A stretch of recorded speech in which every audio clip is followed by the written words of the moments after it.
Okay, the noise you hear in the background is an electric vacuum pump.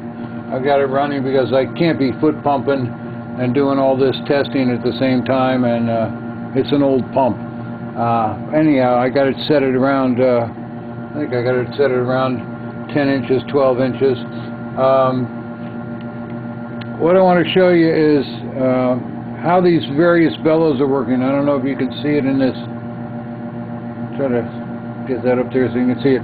I've added these nipples to each one of these bellows so that I could check the vacuum levels in them as the music roll is tracking. In other words, this is a real-time test. And what I'm going to do now is right now I've got the roll on, and right now both holes are uncovered. Both of the tracker bar holes are uncovered, and you can see we got about 15 inches on this one and nothing on this one. 15 inches on this one and nothing on this one. Okay, and now I'm going to go ahead and cover the bar, and you notice immediately how the tracker shifted. Our pressure dropped down to 10, and this one actually, this gauge is a little fluky. Actually, this gauge is reading 0. If I disconnect it, you'll see that there's no vacuum on there. So right now, the hole on the left of the tracker bar is covered. The hole on the right is uncovered. And now I'm going to go ahead and move this over, move the vacuum gauge over to this bellow. I'm going to cap that back off. Cover this, and you can see we've got about 15 inches in this one and 10 inches in that one. Now what I'm going to do, now interestingly enough, nothing has changed as far as the tracker bar is concerned. I've still got the right hole is open and the left hole is closed. But it's not closed 100%, and you'll see that in the pictures that I have above this video. You'll see that the hole on the left is open just a tad. I mean, just a tiny little bit. That hole on the left is open. In fact, you can see when I put my finger over the left hole, you can see the response of the tracking mechanism. Okay, because it actually shifts. In other words, if I cover the hole completely, cover the left hole completely, the mechanism tries to shift the roll back to the right. And you can see that as the tracking mechanism, as these bellows move, so moves the roll. So if I cover this, you can see it's moving to the right. If I cover the other side, it moves to the left. Okay? But as I showed you before, if the holes are completely uncovered, you notice that it shifts to the left. That's with both holes completely uncovered. Okay? Shifts completely to the left. And yet if I cover it, now the hole on the right is open, about 3/4 of the way, and the hole on the left is open just a tad. And you notice how the vacuum level in this bellow is oscillating.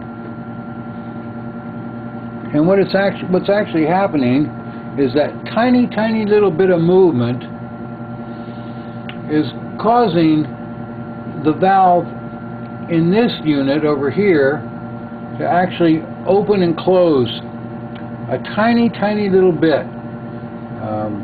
And you'll see that later. But the point that I want to make is you can see that the bellows themselves are very centered, as though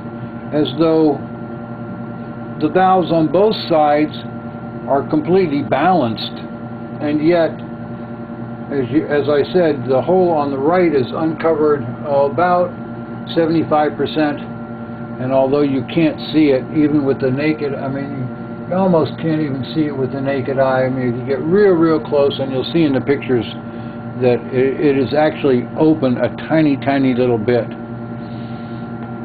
Just enough to get one of the valves to actually change state. And actually it's going from an off position because it's an outside valve, and because it's an outside valve, when the hole is open, there's no vacuum applied to the valve, but when it's closed, no vacuum applied to the bellow, but when it's closed, vacuum is applied to the bellow. So it's as though it's closed, even though it's open, and yet it's open enough that the bellow on this side, which is a regular valve, this is a regular valve, right up there, D is a regular valve, and you can actually see that it's moving, and you can see that it's got vacuum. So the hole is open enough that this valve is triggered, putting vacuum in here. And you'll also notice that because as you move this assembly, in fact, I mean, the assembly is stuck here, okay? I mean, it really, it doesn't want to move at all. But you might remember from previously that I'm going to turn the vacuum off for a second. If you close the bellow, it shifts this bellow to the left. So we've got this bellow that's got vacuum in it, trying to pull the assembly this way. You've got this bellow with vacuum in it, trying to pull it this way. So these two bellows are counter-opposing one another. In other words, you've got an equal amount of vacuum in both of these, and so as a consequence, the mechanism itself is in a balanced state. All right. Go ahead and turn it back on again, and you can see that the bellows are in an equal state. There's an equal amount of vacuum in this bellow and this bellow, and as a consequence of that, the mechanism is centered. Even though the hole on the right is open 75% and the hole on the left is just barely open. Okay? Now we're going to go ahead and let the mechanism roll forward.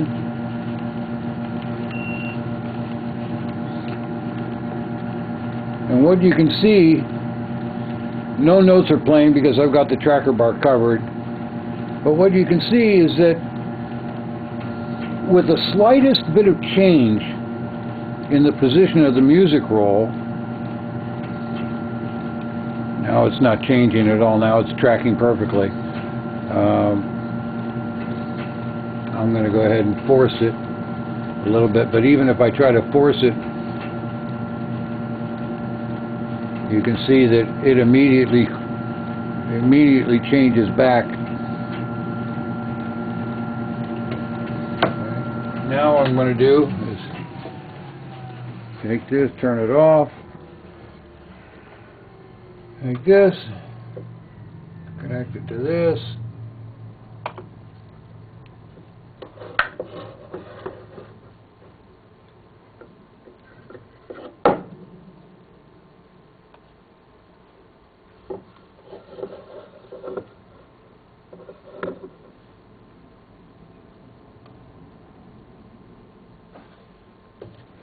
Back on.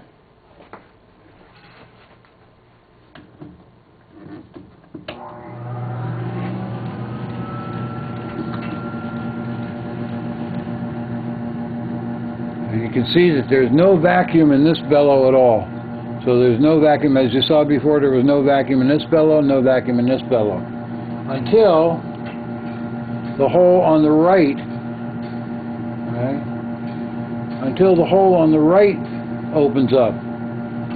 And then you notice that the vacuum level jumps up to full vacuum. Both of these are jumping up to full vacuum. Okay? As the unit is working to shift the music roll back, to the left. Now I've got the hole on the right covered, so we got full vacuum. on both bellows,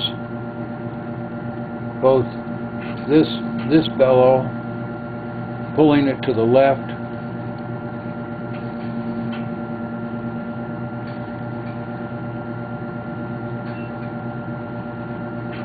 that makes very little sense, does it?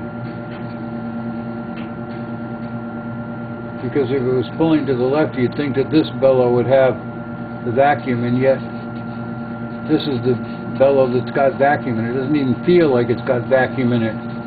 How about that? It doesn't even feel like it's got vacuum in it. So why is it that the vacuum that's in this one, which is the same as the vacuum in this one, although these gauges aren't the same, the vacuum level inside this bellow and the vacuum level inside this bellow are identical, and yet with an equal amount of vacuum in both of these bellows, this one is overpowering this one. And that is what I'm going to explain later. You'll see how that happens. Now it's going to go back to the way it was, as the roll is once again finding the center spot. I'll go ahead and disconnect this, connect it up over here.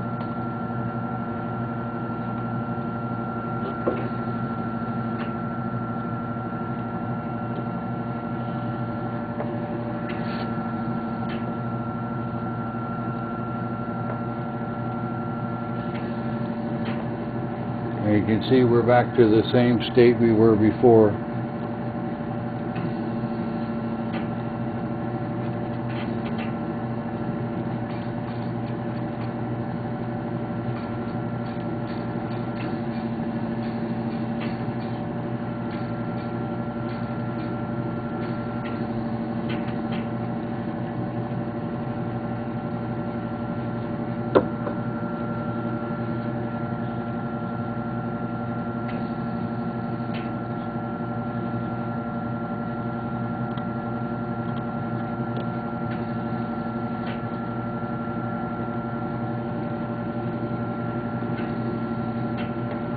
As the roll is tracking in its dead center.